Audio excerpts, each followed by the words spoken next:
Bonsoir à tous et bienvenue sur C8 pour un nouveau voyage au bout de la nuit, une nouvelle soirée littéraire. Alors ce soir, je vais vous continuer la lecture de L'Abîme de Charles Dickens et de Wilkie Collins. Walter Wilding est un jeune négociant en vin. Après une enfance dans un orphelinat, il a la chance qui lui sourit. Sa mère est venue le récupérer et lui a transmis son commerce. La réussite est telle que Walter prend un associé, George Vandal, afin d'agrandir son affaire. Mais le ciel s'obscurcit sur la tête de Walter. Après la mort de sa mère, un terrible secret lui est dévoilé. Il n'est pas le véritable fils de sa mère, il n'est pas le véritable Walter Wilding. Notre héros décide alors de tout mettre en œuvre pour retrouver Walter Wilding et lui rendre la vie qu'il lui a usurpée par erreur. Charles Dickens et Wilkie Collins étaient d'excellents amis, et ils décidèrent de mettre leurs talents en commun pour vous narrer les aventures de Walter Wilding et surtout celles de George Vandal. Nous allons donc continuer la lecture. N'hésitez pas à réagir sur les réseaux sociaux #VBN ainsi que sur notre page Facebook Voyage au bout de la nuit. Donc, nous en étions à un moment où Vandal et Monsieur Obenreizer font chemin ensemble afin de remettre un courrier important que Vandal doit absolument garder sur lui, mais méfiance sur Monsieur Obenreizer. Il se pourrait qu'il ait des projets un peu suspects à ce niveau-là. Voilà. Alors... La route de Bâle à Neufchâtel n'était point en aussi mauvais état qu'on l'avait dit dans la ville. Les dernières gelées l'avaient un peu rétabli. Des guides étaient arrivés ce soir-là, sur des chevaux et sur des mules, et n'avaient point parlé de difficultés trop grandes à surmonter. Beaucoup de patience, et l'on pouvait arriver à grand effort de roues et de coups de fouet. Vandal eut bientôt conclu le marché. Une voiture devait le lendemain venir prendre les voyageurs qui partirait avant le jour. « Fermez-vous votre porte au verrou, la nuit, quand vous voyagez ?» demanda Obenreizer, avant de gagner sa chambre. « Jamais, » dit le jeune homme en riant. « J'ai le sommeil dur. »« Vous avez le sommeil dur, » répéta Obenreizer en le regardant avec admiration. « Voilà un bienfait du ciel. » Moi, je me méfierais, déjà. Ce n'en serait pas un pour le reste de la maison s'il fallait que demain matin on m'éveillât à grands coups frappés dans la porte. Moi aussi, je laisse ma porte ouverte. Mais je veux vous donner un bon conseil en ma qualité de Suisse qui connaît son pays. Quand vous voyagerez chez nous, mettez toujours vos papiers et votre argent naturellement sous votre oreiller.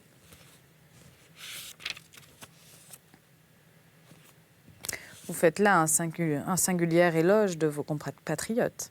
Mes compatriotes, fit Obenreizer en lui pressant doucement les coudes. Ils sont semblables à la majorité des hommes, et la majorité des hommes ne manque jamais de prendre à autrui ce qu'elle peut lui prendre. Adieu, demain à 4 heures.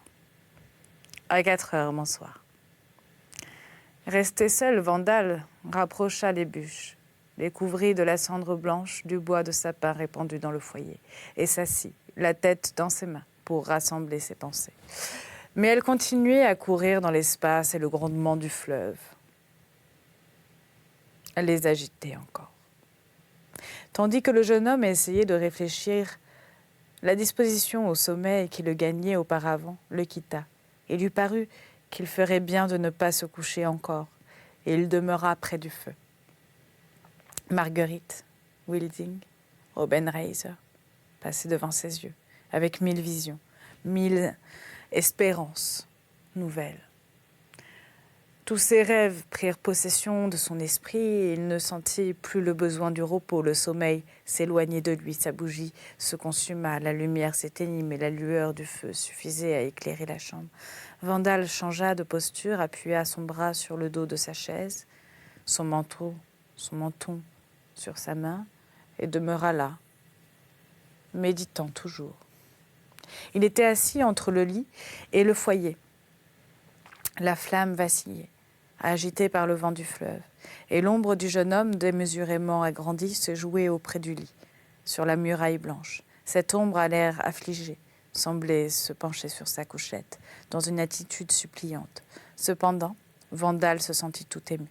Une vision désobligeante traversa la chambre, et il crut voir là-bas, non plus son ombre, mais celle de Wilding, qui s'agitait. Aussi changea-t-il de place, l'ombre disparut et la muraille s'évanouit. Le jeune homme avait fait reculer sa chaise dans un petit renfoncement, près de la cheminée. La porte se trouvait devant lui. Cette porte se trouvait munie d'un grand et long loquet de fer. Tout à coup, il vit ce loquet se soulever doucement. La porte s'entr'ouvrir et se refermer comme d'elle-même, et comme si ce n'était que le vent qui l'eût fait mouvoir. Cependant, le loquet demeurait hors de l'anneau. La porte se rouvrit lentement, jusqu'à ce que l'ouverture fût assez grande pour donner passage à un homme. Après quoi, le battant demeura immobile, comme si une main vigoureuse le retenait à l'extérieur. Une forme humaine apparut, le visage tourné vers le lit. L'homme se tint debout sur le seuil, puis à voix basse et faisant un pas en avant. « Vandal !» dit-il. « Qu'y a-t-il donc ?» s'écria Vandal, qui se trouva debout. « Qui est là ?» C'était Obenreizer. Il laissa échapper un cri de surprise en voyant le jeune homme venir à lui, du côté de la cheminée. « Vous n'êtes pas au lit ?» fit-il. Et malgré lui, il fit tomber lourdement ses deux mains sur les épaules de Vandal, comme s'il songeait encore à entrer en lutte avec lui. « Alors, c'est qu'il y a quelque malheur. Que voulez-vous dire ?» fit Vandal, en se dégageant vivement. « D'abord, n'êtes-vous point malade ?»« Malade ? Non. Non. Je venais de faire un mauvais rêve à propos de vous. Comment se fait-il que je vous trouve debout et habillé ? Mon cher ami, je pourrais aussi bien vous faire la même question, répondit Vandal. Je vous ai dit que je venais de faire un mauvais rêve, dont vous étiez l'objet. J'ai essayé, après cet assaut, de m'endormir, impossible. Je n'ai pu me résoudre à demeurer dans ma chambre sans m'être assuré qu'il ne vous était rien arrivé. Et pourtant, je ne voulais pas, non plus, entrer dans votre chambre. Pendant quelques instants, j'ai hésité devant la porte. J'avais peur de vous raillerie. Cette chose si facile de rire d'un rêve que l'on n'a point fait. Où est votre bougie ? Consumée. J'en ai une tout entière dans ma chambre. Faut-il aller la chercher ? Mais oui, je le veux bien.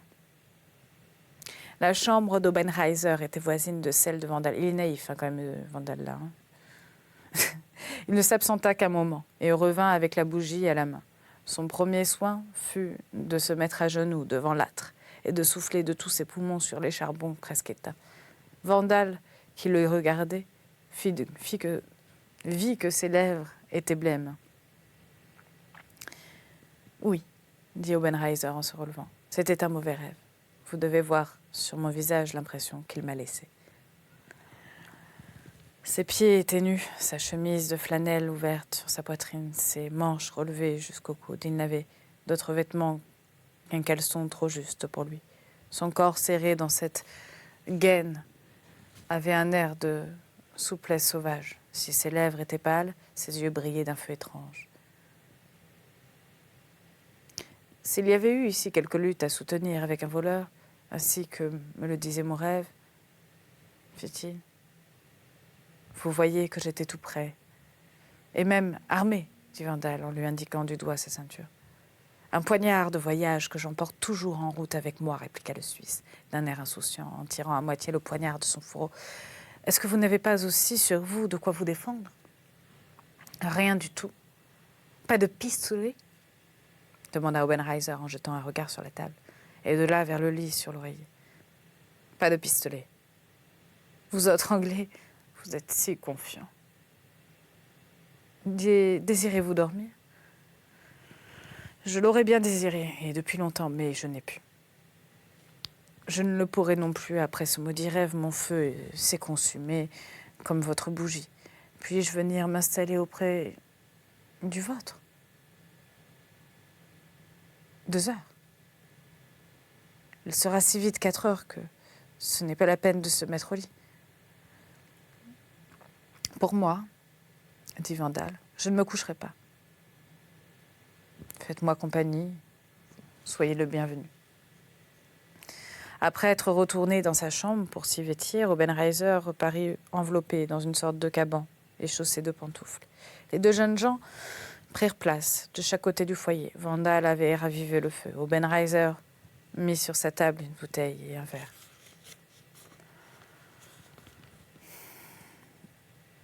J'ai bien peur que ce ne soit d'abominables eau-de-vie de cabaret, dit-il en la versant dans le verre. Je l'ai achetée sur la route et certes, elle n'a rien de commun avec le cognac du carrefour des Éclopés.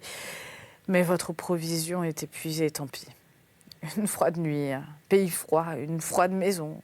L'eau-de-vie fait du bien et ranime. Enfin, celle-ci vaut peut-être mieux que rien. Goûtez-la. Vandal prit le verre et obéit. Comment la trouvez-vous ? Dit Obenreizer. Un arrière-goût âcre et brutal, dit-il en rendant le verre et en frissonnant. Elle ne me plaît pas. Vous avez raison, fit Obenreizer, ayant l'air de la goûter à son tour et faisant claquer ses lèvres. Quel arrière-goût! Elle brûle pourtant. Il venait en effet de jeter au feu ce qui restait dans le verre. Les deux compagnons mirent leurs coudes sur la table, leurs têtes dans leurs mains, et ainsi placés regardèrent la flamme. Obenreizer était pensif et calme, mais Vandal, après plusieurs tressaillements et soubresauts nerveux, se dressa tout à coup sur ses pieds, regarda autour de lui d'un air égaré et retomba sur sa chaise en proie à une étrange confusion de rêves. Je vous avais dit de vous méfier d'Obenreizer. Il avait enfermé ses papiers dans un portefeuille et le tenait dans la poche de poitrine de son habit qu'il avait boutonné jusqu'au menton. Pourquoi, dans cette sorte de léthargie où il était plongé, la pensée de ces papiers le tourmentait-elle ? « Sors de ton rêve », lui disait une voix intérieure. Et ne le pouvait. Ce rêve l'avait transporté dans les steppes de la Russie et il s'y voyait avec Marguerite, mais en même temps la sensation d'une main qui se promenait sur sa poitrine et qui effleurait les contours du portefeuille, cette sensation insupportable se présentait nette et claire à son esprit engourdi. Son rêve le conduisit en pleine mer, dans un bateau qui n'avait pas de pont. Il n'avait pour tout vêtement qu'un vieux lambeau de voile, ayant perdu ses habits, point d'habits. Et pourtant, si, il en avait un, car la main furtive et rapide en sondait toutes les poches. La même voix intérieure avertissait Vandal de s'arracher à sa torpeur impossible. En ce moment, son rêve le changea de lieu encore une fois. Il se vit dans la vieille cave du carrefour des Éclopés. Le lit, ce même lit qui meublait la chambre de l'auberge de Bâle, avait été transporté dans cette cave où Wilding lui apparut. Wilding, ce pauvre ami, n'était point mort et Vandal ne s'en trouvait pas surpris. Wilding le secouait par le bras et lui disait « Regardez cet homme, ne voyez-vous pas qu'il s'est levé et qu'il s'approche du lit pour retourner l'oreiller ? Pourquoi retourne-t-il cet oreiller si ce n'est pour y chercher les papiers que vous portez dans votre poche. Éveillez-vous » Et pourtant, Vandal dormait toujours et se perdait dans de nouveaux rêves. Attentif et calme, le coude toujours appuyé sur la table, son compagnon lui dit « Éveillez-vous, Vandal ! On nous appelle, il est 4 heures. » Vandal, en ouvrant les yeux, aperçut le visage nuageux d'Obenreizer penché sur le sien. « Vous avez eu un sommeil bien lourd, » dit le Suisse. « C'est la fatigue du voyage et le froid. » « Je suis tout à fait éveillé maintenant, » s'écria Vandal en sautant sur ses pieds, mais il sentit que ses jambes fléchissaient. « Et vous n'avez-vous pas du tout dormi ?»« Je me suis assoupi, peut-être. Cependant, il me semble que je n'ai point cessé de regarder le feu. Allons, bon gré, mal gré. Il faut nous lever, déjeuner et partir. 4 heures, Vandal, 4 heures. 4 heures passées. »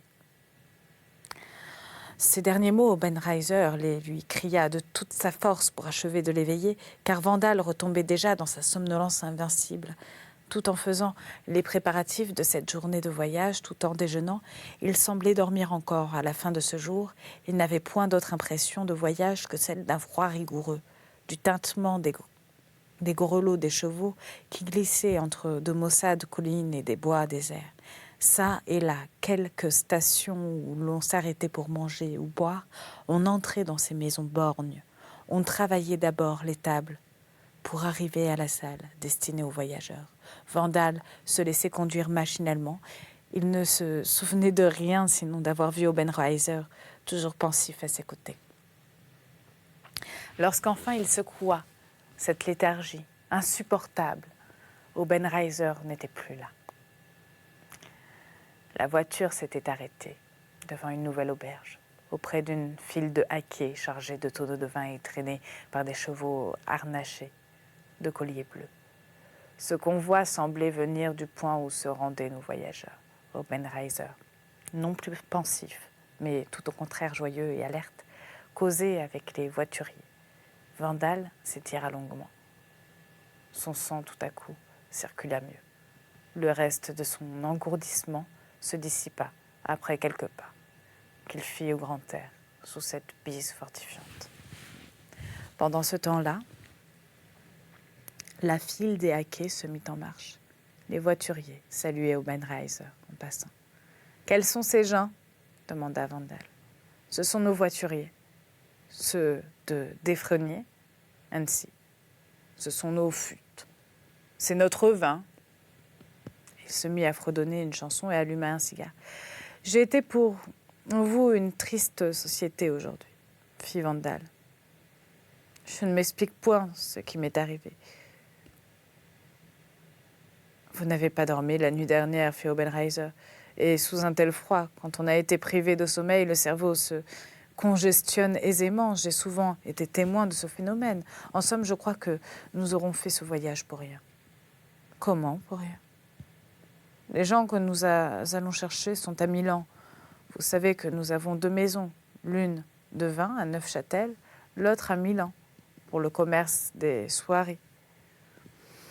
Eh bien, la soie étant en ce moment bien plus demandée que les vins, Defrenier a été demandé en Italie. Roland, son associé, est tombé malade depuis son départ et les médecins ne lui permettent de recevoir aucune visite.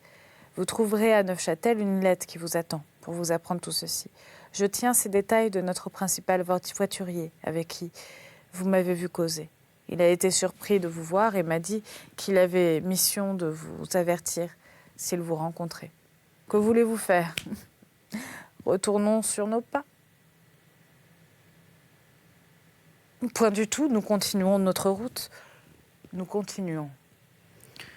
Mais oui, à travers les Alpes jusqu'à Milan.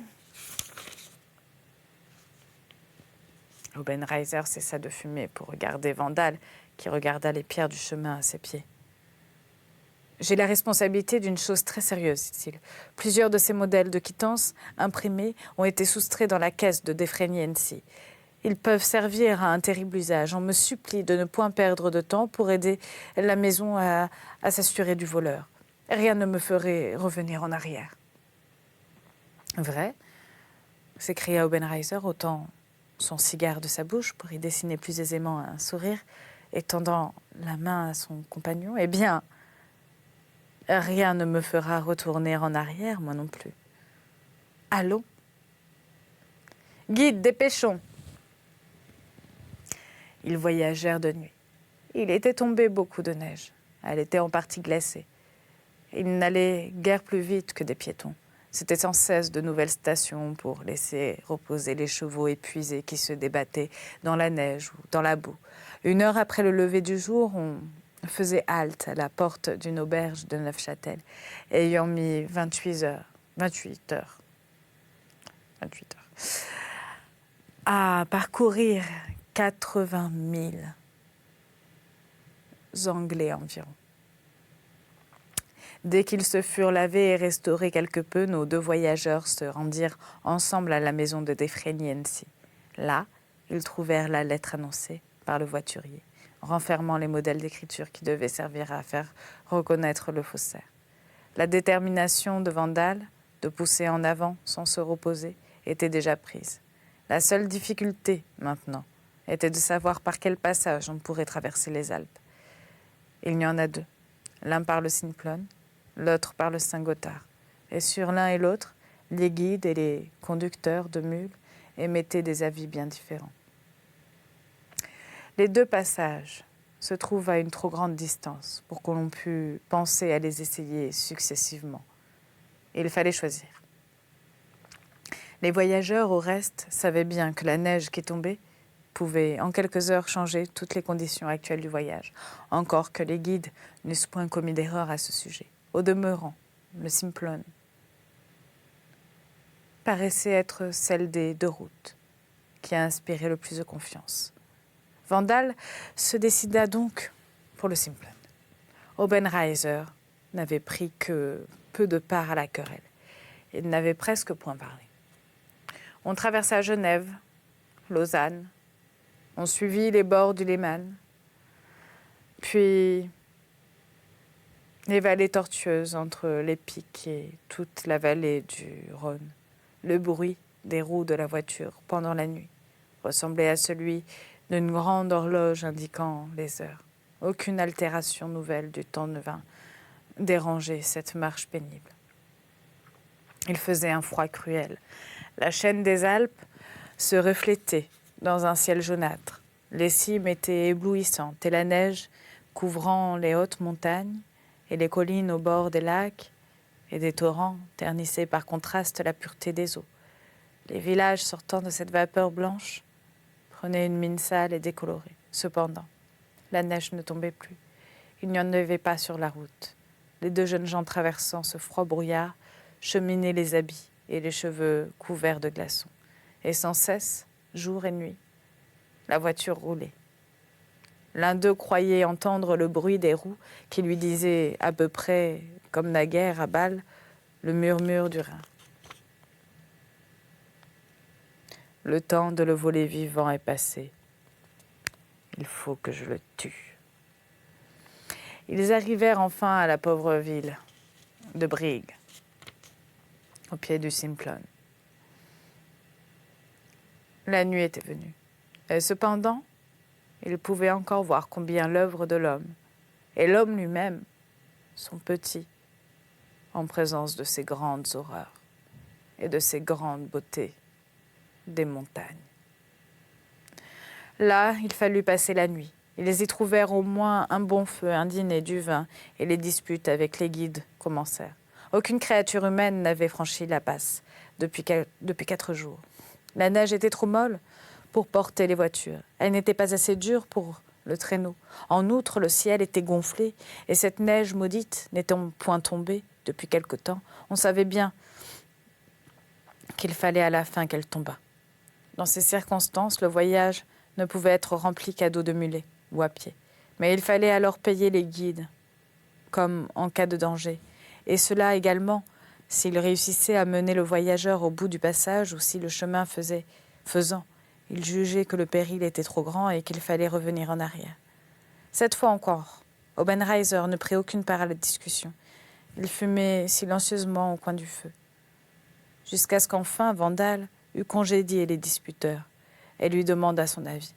« Bah, répondit-il, je suis fatigué de ces pauvres diables et de leur service. Toujours les mêmes histoires, ils ne font point leur commerce aujourd'hui, différemment qu'ils ne le faisaient quand j'étais petit garçon. Quel besoin avons-nous d'eux, je vous le demande. Que chacun de nous prenne un sac et un bâton de montagne et au diable les guides. Nous les guiderions vraiment bien plutôt qu'ils ne nous guideraient. Nous laisserons ici notre porte-manteau et nous passerons là-haut tout seuls. N'avons-nous pas déjà voyagé dans les montagnes ensemble? J'y suis né et je connais cette passe, une passe. Cela fait pitié, c'est une grande route qu'on devrait dire. Ah, je la connais bien. Laissons ces pauvres gens essayer leur finesse commerciale sur d'autres que nous. Vous voyez bien qu'ils nous suscitent des retards pour gagner de l'argent. Ils n'ont pas d'autre intention. Vandal fut charmé de pouvoir couper court à cette discussion fatigante. Actif, aventureux, brûlant d'avancer et par conséquent très accessible aux suggestions d'Obenreiser, il prêta les 2 mains à ce beau projet. Naïf. Pardon. 2 heures après, Ils avaient acheté tout ce qui leur était nécessaire pour l'expédition du lendemain. Ils avaient fait leur sac et ils dormaient. Dès le point du jour, ils trouvèrent la moitié de la ville réunie dans les petites rues étroites de Brigue pour les voir passer. De toutes parts, des groupes se formaient autour d'eux. Les guides chuchotaient et levaient les yeux au ciel.